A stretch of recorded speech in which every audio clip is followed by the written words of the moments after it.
Kestrel's calloused hands wrapped around the auction block's wooden edge, his knuckles white as winter bone. The auctioneer's voice boomed across Thornwick, hollow like thunder before a storm. But the words that made his blood run cold weren't. About cattle or land? Next itemist. Renly Ashworth, age 22, skilled in domestic arts and farming. Bidding starts at $50 to settle her father's gambling debts. The crowd of weathered faces turned toward the makeshift platform. Where Renly stood, her chin raised defiantly despite the rope binding her wrists. Her auburn hair caught the afternoon sun like liquid fire.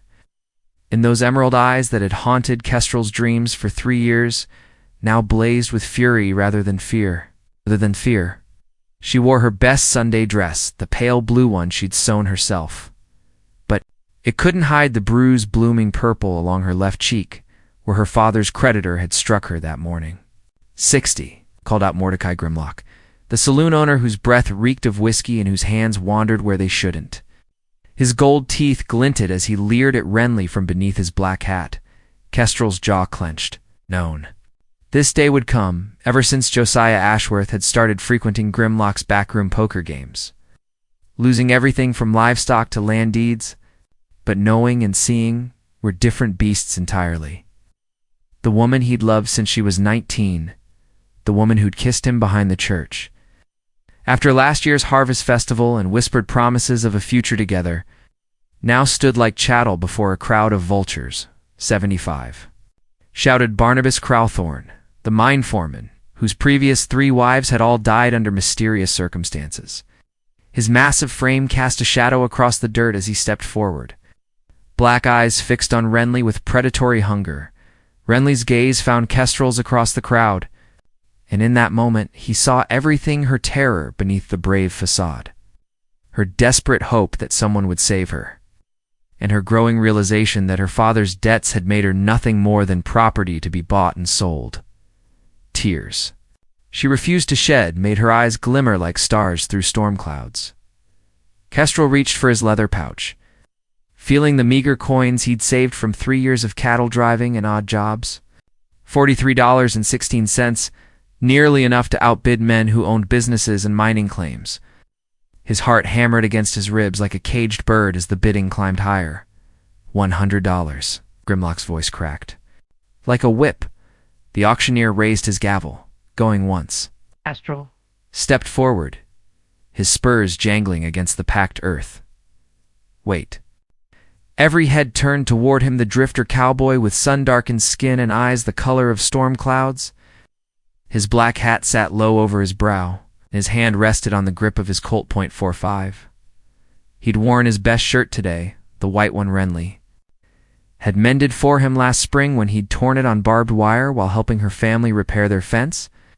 "This ain't right," he said, his voice carrying across the hollow despite its quiet tone.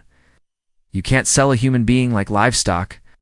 The crowd murmured, some nodding agreement while others scoffed. Grimlock's face darkened like a thunderhead. "Boy, you best mind your own business. This is a legal transaction to settle legitimate debts. Legal, don't make it right." Kestrel's fingers flexed near his gun. "Renly, Ashworth ain't property." Sheriff Cornelius Blackthorne stepped through the crowd, his badge catching the light like a warning star. Unlike his brother Barnabas, the sheriff was lean and quick, with silver hair and pale eyes that missed nothing. His hand rested on his own weapon as he approached the platform.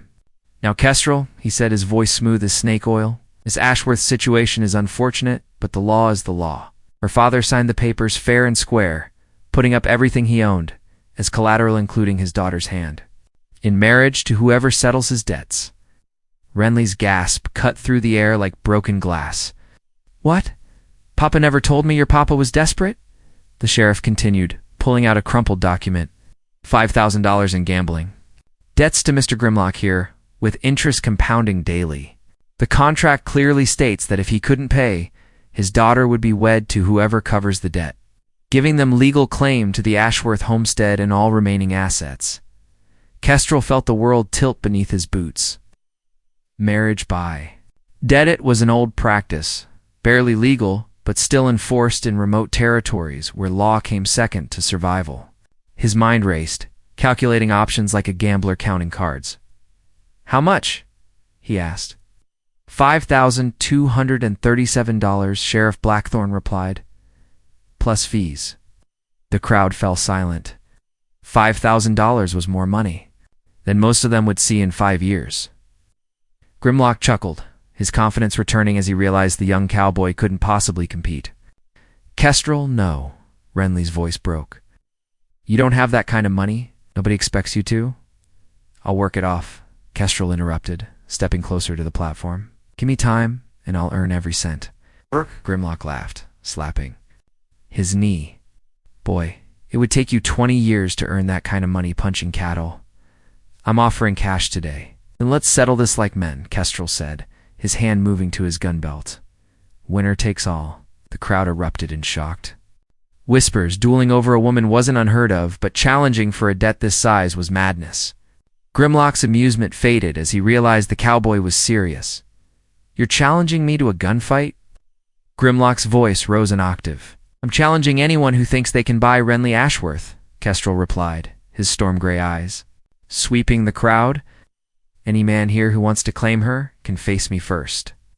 Barnabas Crowthorne stepped forward, his massive frame casting longer shadows as the sun began its descent. You're talking about fighting every bidder? That's suicide, boy. Maybe, Kestrel's jaw set like granite. But I'd rather die trying than watch her sold like a prize heifer. Renly struggled against her bonds, tears finally breaking free too, streaked down her cheeks. Kestrel, please don't do this. I won't let you die for me.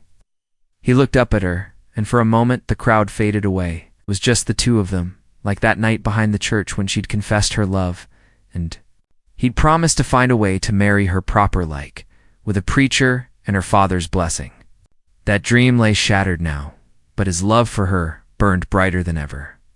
Renly, he said softly, I've loved you since the day you helped me doctor that injured Mustang by Miller's Creek. I've dreamed of building a life with you, of seeing you in a white dress walking down the aisle toward me, not standing on an auction block in chains. If I don't fight for you now, I'll never be able to look at myself in a mirror again. Sheriff Blackthorne cleared his throat. If you're serious about this, we'll need to do it proper. 3 challenges, 1 against each serious bidder. My brother Barnabas, and ... He looked around the crowd. Anyone else? Thaddeus Wickham, called a voice from the back. The crowd parted to reveal a tall man in an expensive coat, his dark hair slicked back and his mustache waxed to perfection. He was the railroad agent who'd been trying to buy up land for the new line coming through the valley. For men, then. The sheriff nodded. Winner of each match eliminates their opponent from bidding. Last man standing gets the girl and assumes the debt, or clears it if he can. The sun hung lower now, painting the sky the color of spilled blood as the crowd formed a wide circle in the dusty street. Renly had been moved to a chair near the church steps, still bound, but with a clear view of the makeshift arena. Reverend. Obadiah stood beside her, his weathered hands clasped in prayer. Kestrel checked his Colt .45 one more time, feeling the familiar weight of the weapon his father had given him before dying of fever 5 years past. The grip was worn smooth from countless hours of practice, and the action was as smooth as silk. He'd need every advantage he could get. First match, Sheriff Blackthorne announced. Thaddeus Wickham versus Kestrel Morrison. Standard rules 20. Paces, turn, and fire on my count. Wickham strutted to the center of the circle, his expensive boots clicking against the packed earth. His pearl-handled revolver gleamed in its holster, and his smile was cold as winter wind. Nothing personal, cowboy, but business is business. The railroad needs that land, and I need a wife to warm my bed while I'm establishing operations here. Kestrel said nothing, simply took his position and began counting paces. Behind him, he could hear Renly whispering prayers, her voice barely audible over the murmur of the crowd. Every step felt like walking through molasses, time stretching like taffy in the summer heat. 10, the sheriff called out. 11. 12. At 15 paces, Wickham stumbled slightly, his heel catching in a rut. Kestrel heard him curse under his breath, and a cold smile touched the cowboy's lips. City men weren't used to uneven ground, And that small moment of imbalance might be all the edge he needed. 18. Both men turned in perfect synchronization, hands flashing to their weapons. Wickham's draw was faster than Kestrel had expected from a businessman. The pearl handle cleared leather like lightning, and for a heartbeat the cowboy thought he might have misjudged his opponent. But years of surviving on the trail had honed Kestrel's reflexes to razor sharpness. His Colt appeared in his hand as if by magic, the familiar weight settling into his palm as his thumb pulled back the hammer. Time seemed suspended as both men aimed, their weapons rising in deadly arcs. 2 shots rang out so close together they sounded like one. Wickham's bullet whined past Kestrel's ear, close enough to part his hair and leave his ears ringing. Railroad Man's eyes went wide with shock, then wider still as he looked down at the spreading red stain on his white shirt. Kestrel's bullet had found its mark just below the heart-a-killing shot, but not instantly fatal. Wickham dropped his gun and fell to his knees, pressing both hands to the wound. I need a doctor. Doc, Pemberton. Someone shouted, and the crowd parted to allow the white-haired physician through. He knelt beside Wickham, his experienced hands probing the wound. "He'll live," Doc Pemberton announced after a tense. "Minute bullet missed the vital organs, but he'll be laid up for months. Someone help me get him to my office." As several men carried Wickham away, Sheriff Blackthorne nodded approvingly. "Clean shooting, Morrison. 1 down, 3 to go." But Kestrel wasn't celebrating. His hands trembled slightly as he reloaded his weapon, the weight of what he'd done settling on his shoulders like a lead blanket. He'd never shot a man before, wounded plenty of rustlers and bandits, but never put a bullet in human flesh. The fact that Wickham would survive didn't make the taste of copper any less bitter in his mouth. Renly's eyes met his across the circle, and he saw both pride and fear warring in their green depths. She was proud of him for standing up for her, but terrified of what it might cost. 3 more men stood between them and freedom, and each one would be more dangerous than the last. Grimlock stepped forward, his gold teeth glinting in the fading light. "My turn, boy. And I won't be as easy as that fancy-pants railroad man." Grimlock rolled his shoulders as he walked to the center of the circle, his movements loose and confident. Unlike Wickham, the saloon owner was no stranger to violence. Scars crisscrossed his knuckles, and his gun belt showed the wear of frequent use. He'd survived 3 years running the roughest establishment in the territory, and his reputation for quick draws was well-earned. "You know, Morrison," Grimlock said as they took their positions, "I admire your grit. Most men would have walked away by now. But loving a woman don't make you bulletproof." Kestrel said nothing, focusing on controlling his breathing as they began their deadly walk. His wounded shoulder from a bronc ride last month ached, and he could feel exhaustion creeping into his gun arm. 3 more fights if he survived this one, and each opponent would be testing his limits. "Tell you what," Grimlock continued, his voice carrying to the crowd, "put down that gun and walk away. I'll treat the girl real nice. We'll have her own room above the saloon, finest dresses money can buy. Better than the hard life you'd give her on some dirt farm." "She'd rather eat dirt than live under your roof," Kestrel replied. His first words since the challenge began. Grimlock's laugh was harsh as broken glass. "We'll see about that. Most women come around once they taste the finer things." They reached 20 paces, and Sheriff Blackthorne raised his hand. "Gentlemen, on my count. 3.2.1. Turn this time." Kestrel was ready for a faster opponent. Both men spun with practiced precision, their weapons clearing leather in smooth, deadly arcs. But where Wickham had been fast, Grimlock was lightning incarnate.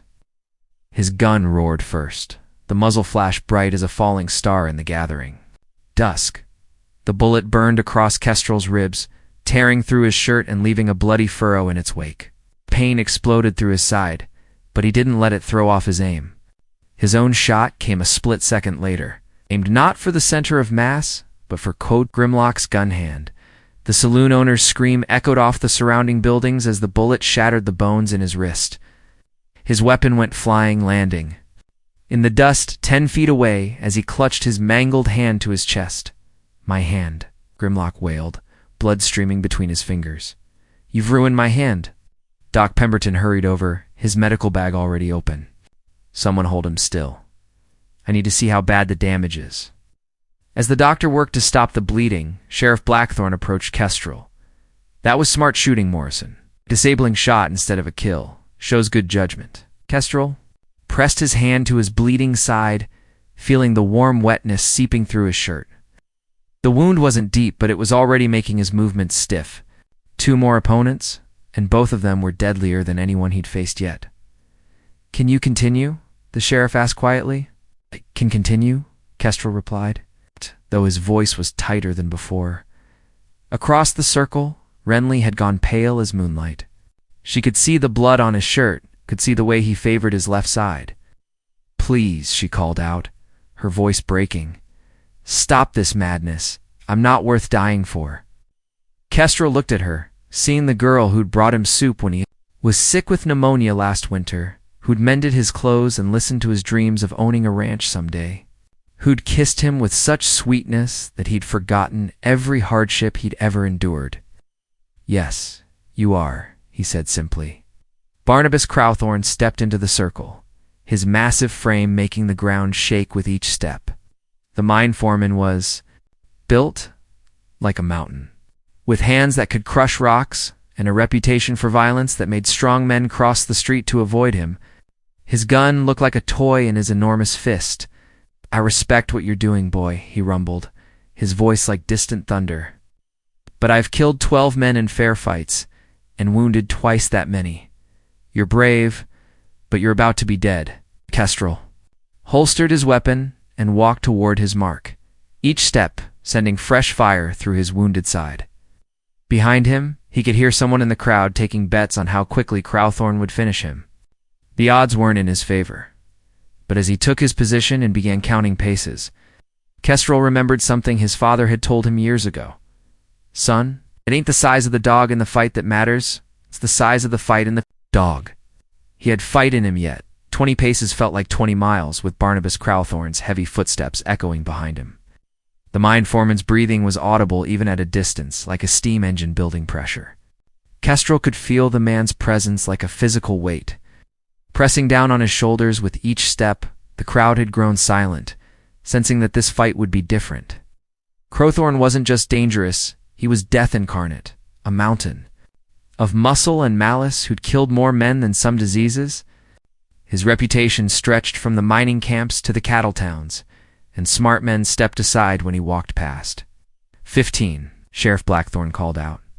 16. 17. Kestrel's side burned like liquid fire with each step, and he could feel fresh blood seeping through his shirt. His gun arm felt heavy, weighted down by exhaustion and pain. But worse than the physical agony was the growing certainty that he was about to die, leaving Renly to whatever fate awaited her. 18, 19, 20. They turned together, 2 men separated by 20 paces in a world of difference. In size and experience, Crowthorne's draw was surprisingly smooth for such a large man, his massive hand wrapping around the grip of his .44 like a lover's caress. The barrel came up steady and sure, aimed directly at Kestrel's heart. But Kestrel had learned something in his fights with Wickham and Grimlocks. Survival wasn't about being faster. Sometimes it was about being smarter. Instead of drawing normally, he dove to his left as his hand found his weapon. Crowthorne's shot boomed like cannon fire, the bullet passing through the space where Kestrel's chest had been a heartbeat before. The cowboy hit the ground hard, his wounded side screaming in protest. But his gun was already in his hand. Crowthorne, thrown off by his opponent's unexpected movement, was already pulling back the hammer for a second shot when Kestrel fired. From the ground, the bullet took the giant in the right shoulder, spinning him around and sending his second shot wild into the darkening sky. But Barnabas Crowthorne was not a man who went down easy. Roaring like a wounded bear, he charged across the 20 paces, separating them, his left hand reaching for the knife at his belt. The blade gleamed wickedly in the torchlight as he bore down on the fallen cowboy. Kestrel rolled desperately to avoid the descending knife, feeling the blade nick his ear as it buried itself in the dirt where his head had been. Crowthorne loomed over him like a mountain, his shadow blocking out the first stars appearing in the evening sky. "Going to gut you like a fish," the giant snarled, raising the knife again. Kestrel's second shot took Crowthorne in the chest, just left of center. The big man staggered but didn't fall, his eyes wide with shock and rage. Blood bubbled from his lips as he tried to speak, tried to bring the knife down one more time. The third shot dropped him. Barnabas Crowthorne, terror of the mining camps and killer of 12 men, fell backward like a toppled tree. His knife clattered harmlessly away as he hit the ground, his massive frame shaking the earth one final time. Before going still, the silence that followed was absolute. Doc Pemberton hurried over. But one look at the spreading pool of blood beneath Crowthorne's body told him everything he needed to know. He closed the dead man's eyes and shook his head, gravely. "God have mercy on his soul," Reverend Obadiah whispered from beside Renly.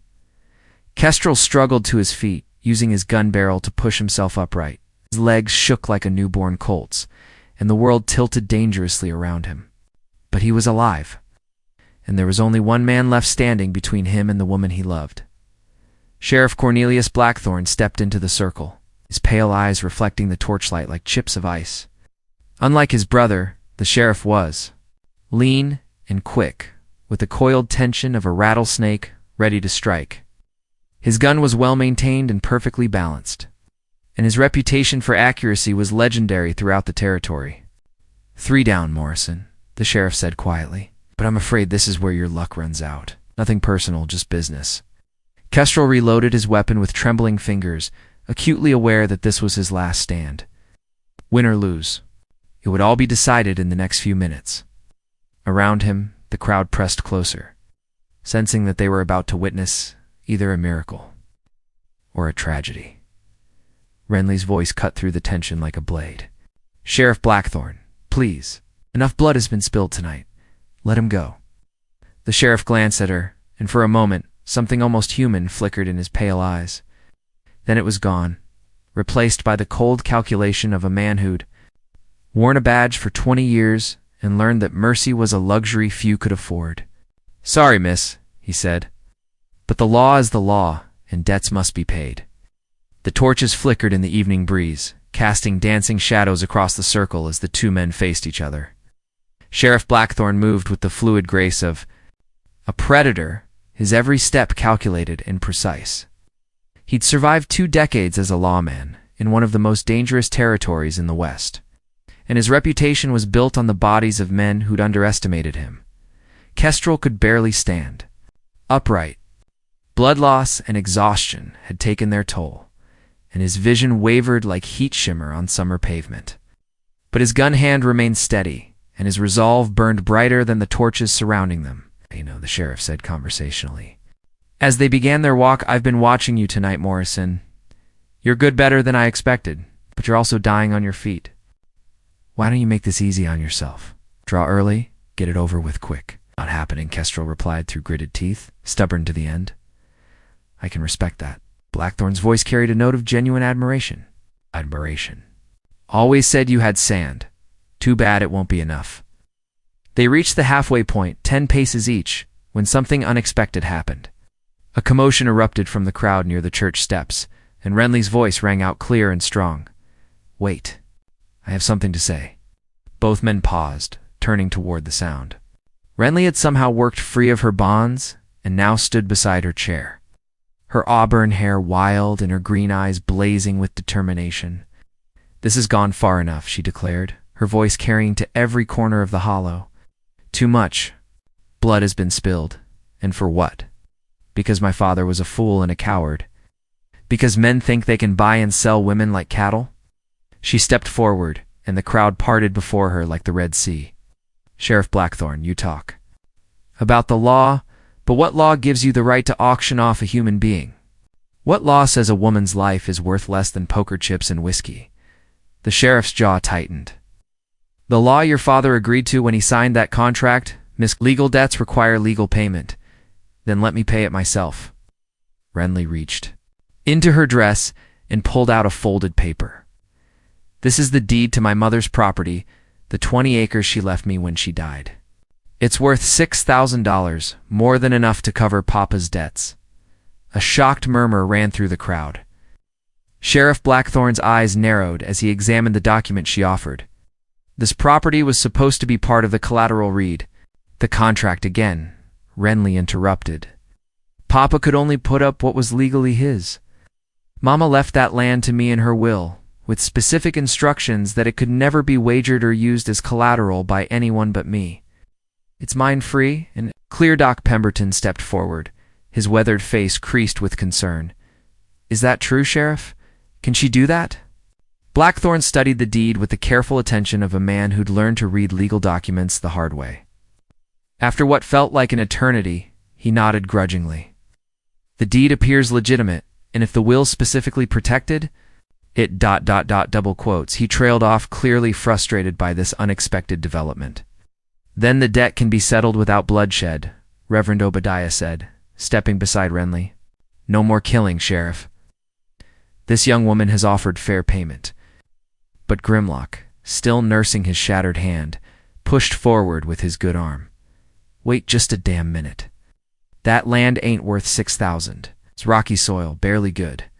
For grazing, I won't accept it as payment." "Then you'll get nothing," Renly replied coldly, "because I'd rather burn the deed than let you profit from my father's weakness." "The girl has the right to settle the debt her way," a new voice said from the crowd. Everyone turned to see Judge Ezekiel Thornfield emerging from the shadows, his black robes rustling as he walked. The circuit judge had apparently arrived in town just in time to witness the showdown.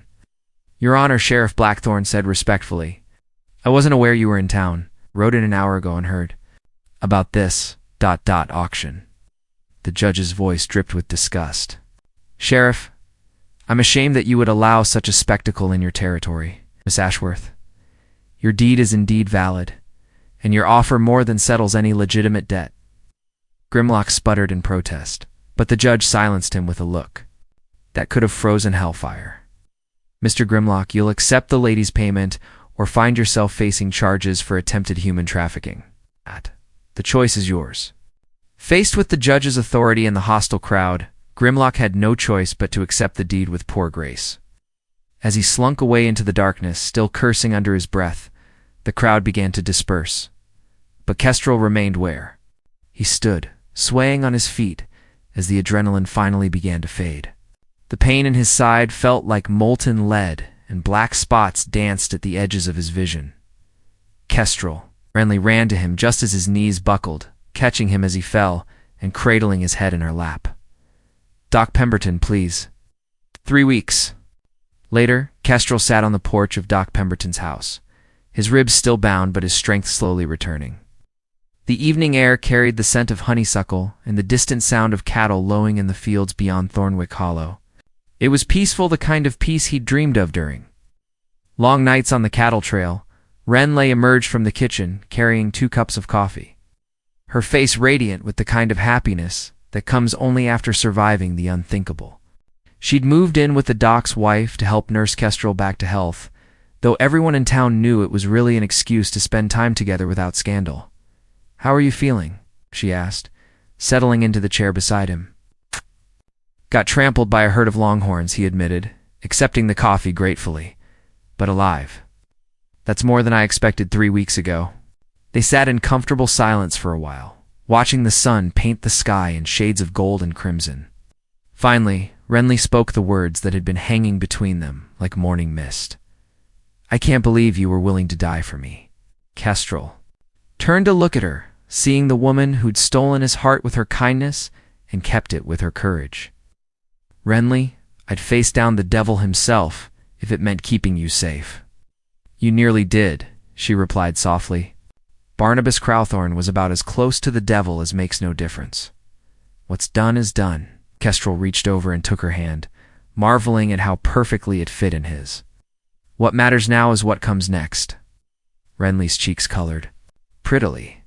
"And what do you think comes next, Mr. Morrison?" he said slowly. "I was thinking we might start with a proper wedding. The kind with flowers and a white dress, and your father walking you down the aisle assuming he sobers up enough to stand straight. Papa's been sober for 2 weeks now, Renly said. I think seeing what his gambling nearly cost us scared him straight. He's asked Reverend Obadiah to help him stay that way. Good for him. Kestrel squeezed her hand. And after the wedding, I was thinking we might buy some land. Nothing fancy, just enough for a small ranch. I've got some money saved, and with...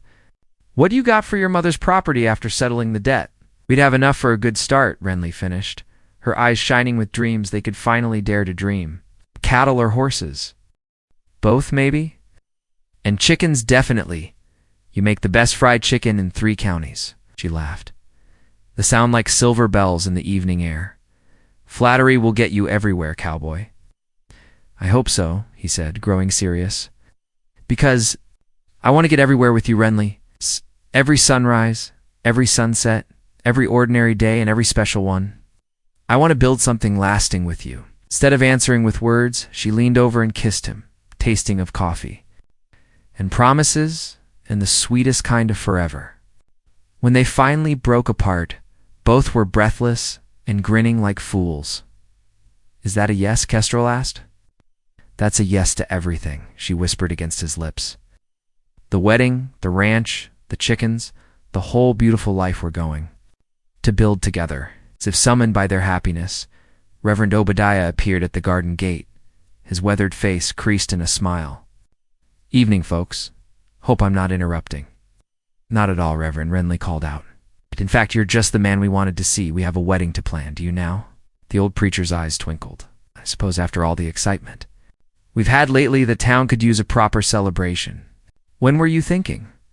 Soon, Kestrel said firmly. I've waited long enough to make this woman my wife. 2 weeks. Renly suggested. That'll give me time to sew a proper dress and give the ladies time to plan a reception. 2 weeks it is. Reverend Obadiah agreed. And might I suggest we hold the ceremony at sunset? There's something about the golden light that makes everything more beautiful. Later that evening, as Renly helped Kestrel back to his room, she paused at the doorway. Kestrel? Yes, thank you, she said simply, for fighting for me. Believing I was worth fighting for? He cupped her face in his hands, his thumbs brushing away the tears she didn't realize she was shedding. Renly Ashworth, you're worth fighting the whole world for. And if I have to do it again tomorrow, I will. No more fighting, she said firmly. We've had enough violence to last a lifetime. From now on, we build instead of destroy. From now on, he agreed, sealing the promise with another kiss. 2 weeks later, as the sun set over Thornwick Hollow, Renly Ashworth became Renly Morrison in a ceremony attended by half the territory. She wore a dress of white silk that caught the golden light like spun dreams.